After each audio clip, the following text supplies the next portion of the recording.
ಮರುಗಿ ತನ್ನಯ ಭಾಗ್ಯವೆನುತ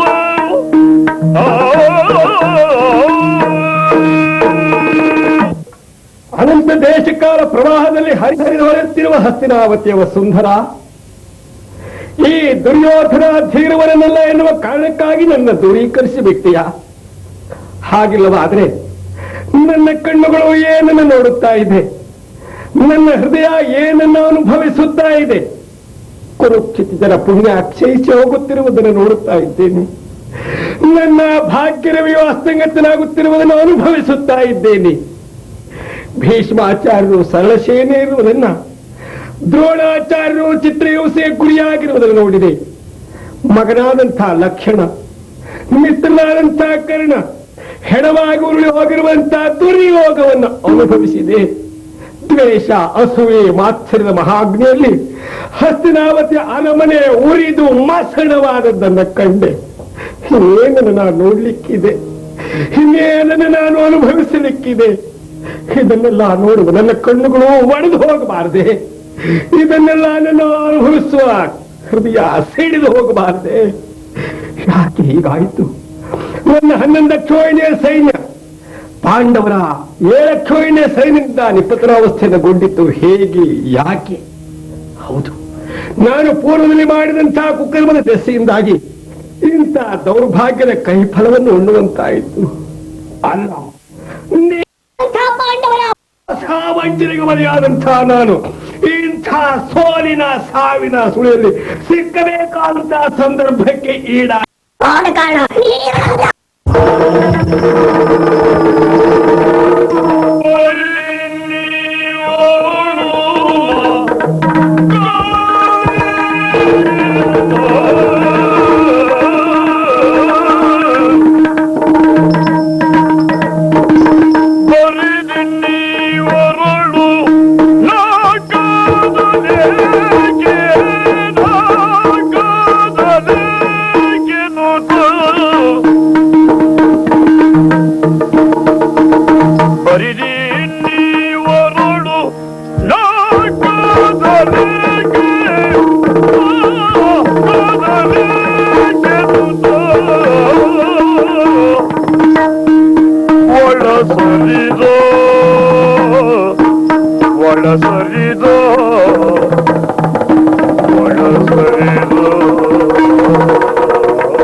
ಯಾಕಾಗಿ ಯುದ್ಧ?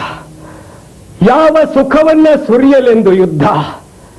11 ಕ್ಷೋಹಿಣಿ ಸೈನ್ಯದಿಂದ ಪರಿವರ್ತನಾದ ಆ ಕಾಲದಲ್ಲಿ ನನ್ನ ಭಾಗಕ್ಕೆ ವಿಜಯ ಉಂಟಾಗಲಿಲ್ಲ. ಏಕಾಂಗಿಯಾಗಿ ಹೋರಾಟವನ್ನು ಮುಂದುವರಿಸಿದರೆ ಜಯ ಲಭ್ಯವಾದೀತೆ. ಒಮ್ಮೆ ಜಯವಾಯಿತಾದರೂ ಬರಬಹುದಾದಂತಹ ರಕ್ತಸಿಕ್ತವಾದಂತಹ ಸಿಂಹಾಸನವನ್ನ ಯಾವ ಒಡನಾಡಿಗಳೊಂದಿಗೆ ಆಳಲೆ ಅನುಭವಿಸಲಿ? ಕಾರಣ ಈ ಯುದ್ಧ ನನ್ನ ಭಾಗಕ್ಕೆ ಬರಿದೇ ಯುದ್ಧ. ಬೇಡ, ಯುದ್ಧ ಬೇಡ, ಯುದ್ಧ ಬೇಡ.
ಸ್ವರ್ಗವನ್ನೇ ಮೆಚ್ಚಿಸಿದ ಮಗನಾದಂತ ಈ ದುರ್ಯೋಧನನನ್ನ ನೀನು ನಿನ್ನಂಥವರು ಹೊಗಳಿ ದೊಡ್ಡ ಮಾಡಬೇಕಂತ ಅವಶ್ಯಕತೆ ಇಲ್ಲ.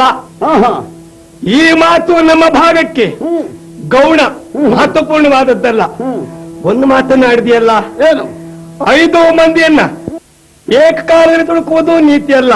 ಸರಿ, ನಿಮ್ಮ ಪೈಕಿ ಯಾರಾದರೂ ಒಬ್ಬರನ್ನ ಆಯ್ಕೆ ಮಾಡು ಎನ್ನುವುದಾಗಿ ಈ ಮಾತು ಮಾತ್ರ ಮಹತ್ವಪೂರ್ಣವಾದದ್ದು. ಸರಿ, ಆದ ಕಾರಣ ನಿಮ್ಮ 5 ಮಂದಿಯಲ್ಲಿ ಯಾವನೊಬ್ಬನನ್ನ ಆಯ್ಕೆ ಮಾಡಲಿ ಅಂತ ಯೋಚನೆ ಮಾಡ್ತಾ ಇದ್ದೇನೆ. ಯೋಚಿಸಬೇಡ, ನನ್ನನ್ನೇ ಆಯ್ಕೆ ಮಾಡು.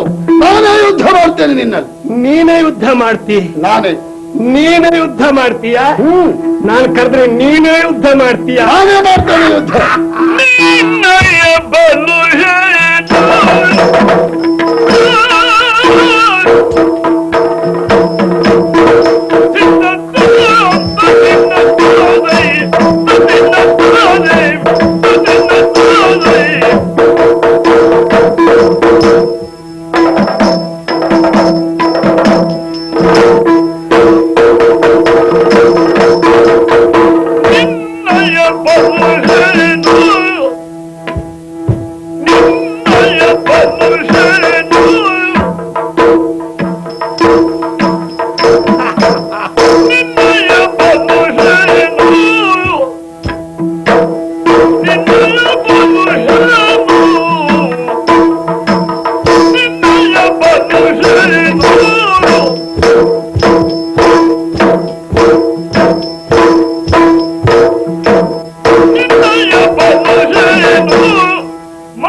ಸಣ್ಣವ